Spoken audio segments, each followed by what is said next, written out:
वक्त आपके साथ बैठेंगे तो करेंगे। आज बिहार विधानसभा भी है, आज से प्रारंभ हो रहा है, तो समय अभाव है, वहाँ भी जाना है। अभी तक कोई सूचना नहीं है, लेकिन यूक्रेन में जितने लोग फंसे हुए हैं, देश के यशस्वी प्रधानमंत्री उनकी चिंता कर रहे हैं और सभी को भारतीय दूतावास बुला लिया गया है और बगल में उनके रहने की सुरक्षित व्यवस्था कर दी गई है। हम समझते हैं कि भारत के नागरिक यूक्रेन में सुरक्षित है और उसकी पूरी जिम्मेदारी के साथ उनको वहाँ सुरक्षित रखा गया है। जो ही वातावरण बनेगा हम उनको एयरलिफ्ट करके यहाँ लाएंगे। उनकी मदद ससमय करने का नहीं बन पाई व्यवस्था, कहीं ना कहीं अन्य माध्यमों से उनको मदद किया गया। विभागीय स्तर पर हम किस प्रकार उनकी मदद करें, इसके लिए एक डेटा संधारित होना ज़रूरी था और इस समय हम समझते हैं कि माननीय प्रधानमंत्री जी के नेतृत्व में यह कार्य पूरे देश में चल रहा है और बिहार के अंदर माननीय मुख्यमंत्री जी के नेतृत्व में हम लोग 2,75,00,000 का रजिस्ट्रेशन अभी तक कर लिए हैं और बिहार देश में दूसरे नंबर पर है। बड़ी संख्या में बहुत खुशी है कि एक तो लोगों को रोज़गार मिला है, एक पक्का रोज़गार, और विभाग को इस बात की प्रसन्नता है कि बिहार में हमारे पास जो स्ट्रेंथ था वो अधिकारियों का फील्ड में कम स्ट्रेंथ था, जिसके कारण हम ससमय कई बार जो कार्य है उसको संपादित नहीं कर पाते थे।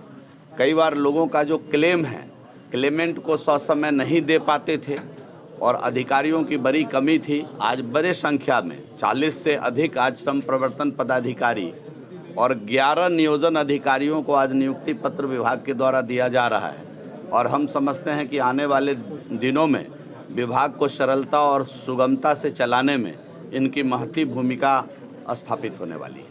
सर, आप लोग जो रोजगार लेने वाले यानी कर लीजिए बेरोजगारों को या फिर श्रमिकों को रजिस्ट्रेशन कर रहे हैं सर ऑनलाइन करके, क्या कुछ आगे? देखिए, एक ई श्रम पोर्टल पर जो रजिस्ट्रेशन का कार्य चल रहा है उसमें बिहार का टारगेट 3,49,00,000 का है। हमको प्रसन्नता है कि हम अपने अधिकारियों के सहयोग से, विभाग के अधिकारियों की मदद से उसमें अभी तक 2,74,75,00,000 का अचीवमेंट कर लिया है। बिहार पूरे देश में दूसरे नंबर पर है और आने वाले दिनों में इससे सभी प्रकार के सामाजिक सुरक्षा से श्रमिकों को किस प्रकार आच्छादित करें, इस श्रम पोर्टल के माध्यम से जिनका रजिस्ट्रेशन हो रहा है उसका उद्देश्य मुख्य रूप से यही है और हम उसमें बखूबी, मेरा पूरा यकीन है कि 31 मार्च के पहले जो बिहार को जो टारगेट मिला है भारत सरकार की तरफ से, उसको हम लोग पूरा कर लेंगे। असंगठित क्षेत्र के मजदूरों के लिए क्या रहा है, क्या योजना? मैं बता रहा हूँ, असंगठित क्षेत्र के अंदर जितने मजदूर काम कर रहे हैं उनका रजिस्ट्रेशन ई श्रम पोर्टल पर हम लोग कर रहे हैं इस समय।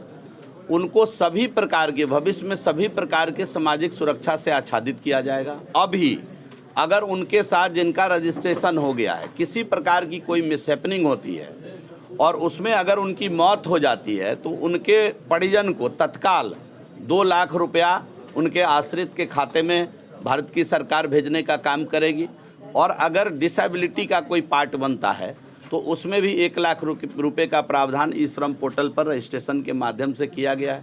और इसकी एक खास बात है कि पूरे देश में एक ही आईडी पर ये श्रमिक अब काम करेंगे और उनकी एक पहचान होगी।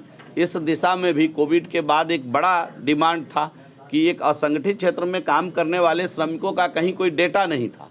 सरकार अगर चाहती भी उनको मदद करना तो डेटा के अभाव में उनकी मदद ससमय करने का नहीं बन पाई व्यवस्था।